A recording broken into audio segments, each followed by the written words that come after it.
Hello साथियों, नमस्कार। आपने देखना शुरू कर दिया है आपका अपना YouTube channel DS Mishra official और आपके अपने चैनल पर इस नए वीडियो सेशन में आपका हार्दिक स्वागत है। और इस वीडियो में मैं बात करूंगा कि वे 3 पत्र जो बिहार सरकार शिक्षा विभाग के द्वारा जारी किए गए हैं वे सभी प्रधान शिक्षकों, प्रधानाध्यापकों या प्रभारी प्रधानाध्यापकों के लिए महत्वपूर्ण है और उस पत्र के महत्वपूर्ण निर्देश को जानना आपके लिए ज़रूरी है। तो उसी 3 पत्र पर बात करने वाला हूं, तो वीडियो आप सभी के लिए खास होगा।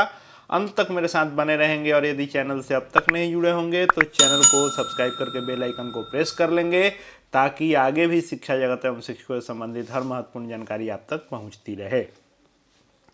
तो बिहार सरकार शिक्षा विभाग द्वारा जारी यह जो 3 पत्र है अलग अलग, यह तीनों पत्र संबंधित हैं पीएम पोषण योजना से।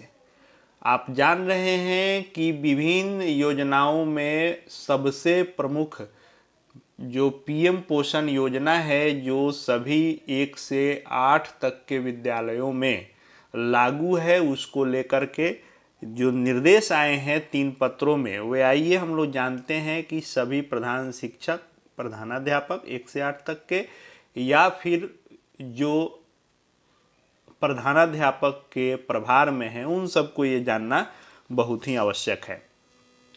पहला पत्र यह है कि जो पत्रांक 996 निकला हुआ है, इस 996 पत्रांक में है कि जैसे अभी वर्तमान में मध्य पूर्व क्षेत्र में जो युद्ध चल रहा है, जिसके कारण एलपीजी गैस को लेकर के किल्लत चल रही है और इस कमी के कारण जो प्रत्यक्ष असर देखने को मिल रहा है वह विद्यालयों में देखने को मिल रहा है कि गैस की आपूर्ति नहीं हो पा रही है, जिससे मध्याह्न भोजन योजना संचालन में परेशानी शुरू हो गई है। इसी को लेकर के यह पत्र है कि एलपीजी की अनुपलब्धता होने की स्थिति में वैकल्पिक व्यवस्था करने के संबंध में, और इसको लेकर के अब आदेशित कर दिया गया है कि यदि एलपीजी उपलब्ध नहीं हो पा रहा है तो वैकल्पिक व्यवस्था जैसे लकड़ी या कोयला इत्यादि का जलावन के रूप में उपयोग किया जा सकता है, लेकिन मध्याह्न भोजन बाधित नहीं होना चाहिए। निर्बाध रूप से मध्याह्न भोजन का संचालन होते रहना चाहिए। इसके बावजूद यदि बाधित होता है तो संबंधित पर कार्रवाई की जाएगी। यानी अभी तक यदि गैस नहीं मिल रहा था तो कोई विद्यालय के हेडमास्टर यदि वैकल्पिक व्यवस्था के तहत चला रहे थे तो उनके मन में यह संशय था भी कि यह विभागीय नियम के अनुकूल है या नहीं है, किसी प्रकार का एक्शन तो नहीं हो जाएगा। तो अब आप यदि गैस आपके पास नहीं उपलब्ध हो पा रहा है विद्यालय में तो आप बेफिक्र होकर के वैकल्पिक व्यवस्था के तहत लकड़ी, कोयला इत्यादि पर खाना बनवा सकते हैं। इसको लेकर के राज्य से निर्देश जारी हो गया है। तो आपके पास यह आदेश कॉपी आ जाने से आपके पास यह साक्ष्य हो गया कि आप वैकल्पिक व्यवस्था के तहत चाहे जिस ऊर्जा से, यानी जिस ईंधन से आप चाहें, लकड़ी से, कोयला से, किसी भी प्रकार से खाना बनवाना है, लेकिन यह बाधित नहीं होनी चाहिए। तो पहला ये है कि वैकल्पिक व्यवस्था के तहत खाना बनते रहेगा, किसी भी स्थिति में बंद नहीं होगा।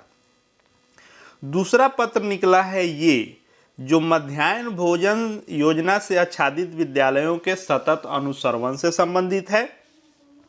शिक्षा मंत्री जी ने 7 अप्रैल को निर्देश दिया और उसके आलोक में अपर मुख्य सचिव ने समीक्षा करते हुए निर्देशित किया कि बिहार के सभी विद्यालयों में मध्याह्न भोजन योजना का सतत अनुश्रवण किया जाए और जो भी इसमें इस निरीक्षण में दोषी पाए जाए उन पर कार्रवाई करने का निर्देश दिया गया। अब जो महत्वपूर्ण बातें जो ध्यान रखनी है सभी एचएमएचटी को कि आपके यहाँ मध्याह्न भोजन में क्या क्या खास करके आपको ध्यान देना है, तो भारत सरकार द्वारा निर्धारित प्रति बच्चा मध्याह्न भोजन की मात्रा मानक के अनुरूप हो, यानी जो चीज़ें खाने में जिस दिन जिस मानक में हो वह मिलनी चाहिए, और मध्याह्न भोजन का मेनू गुणवत्तापूर्ण हो, विशेषकर दाल, हरी साग सब्जी युक्त एवं गाढ़ा हो। इस पर फोकस किया जाएगा। यानी जो भी जाएंगे इसी 1, 2, 3, 4, 5, 6 बिंदु पर विशेष करके वे चेक करेंगे।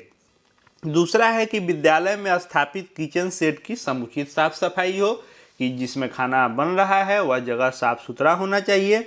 उसके बाद विद्यालय में उपस्थित बच्चों की संख्या के अनुपात में मध्याह्न भोजन तैयार किया गया हो, कि जितने बच्चे हैं वो सभी को मात्रा में भोजन मिले, उतनी भोजन बननी चाहिए। जो ऊपर यह हम लोगों ने देखा था कि दाल हरी सब्जी युक्त, तो हम सभी जान रहे हैं कि विद्यालय में सप्ताह में 2 दिन दाल हरी सब्जी युक्त वाला है, जो आपको सोमवार को और बृहस्पतिवार को है। तो सोमवार और बृहस्पतिवार को जो चावल और साथ में आपको दाल तड़का देना है, वह दाल तड़का हरी सब्जी युक्त हो एवं गाढ़ा हो, इस चीज़ को देखा जाएगा। शुक्रवार के दिन मेनू में दिए जाने वाले अंडा फल बच्चों को अवश्य दिए जाएं, लेकिन इसमें एक चीज़ ध्यान रखना है कि ऐसा नहीं है कि सभी को अंडा ही या सभी को फल ही दे देना है। वैसे ही बच्चे को मात्र फल देना है जो अंडा नहीं खाते हों। जो अंडा खाते हों उनको प्राथमिकता के आधार पर अंडा देना है। अंडा जो नहीं खाते होंगे, शाकाहारी होंगे, उन्हीं को सिर्फ फल देना है, सभी बच्चों को फल नहीं देना है। निरीक्षण में उक्त वर्णित बिंदुओं का पालन यदि नहीं किया गया होगा तो इसे अनियमितता मानी जाएगी। तो यही जो 4-5 चीज़ें हैं उसको विशेषकर ध्यान देना है कि अब ये निरीक्षण शुरू हो चुका है और यह लगातार चल रहा है सभी जिलों में। तो यह दूसरा पत्र रहा कि निरीक्षण में किन किन बिंदुओं को ध्यान देना है।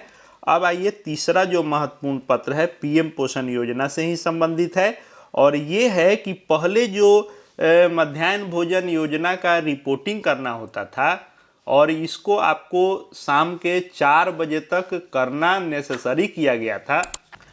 पहले था कि विद्यालय अवधि जो 4 बजे तक था, तो 4 बजे तक आपको इस शिक्षा कोष पर कितने बच्चे उपस्थित हुए और कितने बच्चों ने मध्याह्न भोजन योजना का लाभ लिया, इसका रिपोर्टिंग आपको देना होता था। अब चूंकि ग्रीष्मकाल में विद्यालय प्रातःकालीन चल रहे हैं, तब इसके भी समय को 12:30 तक ही कर दिया गया है।